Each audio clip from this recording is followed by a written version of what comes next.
Alors, Édouard Philippe a annoncé la création d'un nouveau fonds public d'investissement, ce qui est une avancée supplémentaire dans la technocratisation de notre économie. Au lieu de laisser leur épargne aux Français,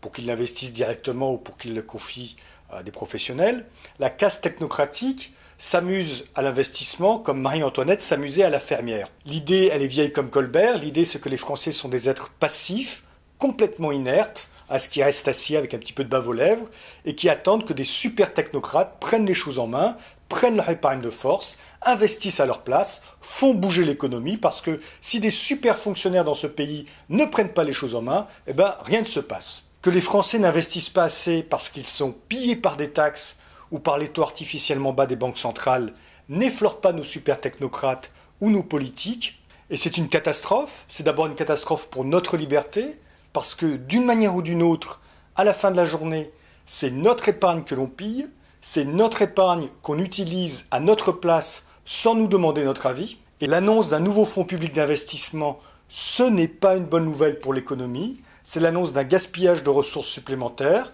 de ressources précieuses qui manqueront ailleurs, et c'est l'annonce d'une technocratisation avancée de la société et donc de nos vies. Sans compter les effets de bord déplorables, dans le parking d'une pépinière de start-up, la voiture de luxe appartient rarement au créateur de la start-up, elle appartient plutôt au cabinet de conseil qui monte les dossiers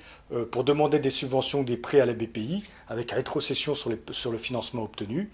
Dans une économie technocratisée, il vaut mieux passer du temps à servir les technocrates plutôt qu'à inventer des nouveaux services pour bien servir les clients.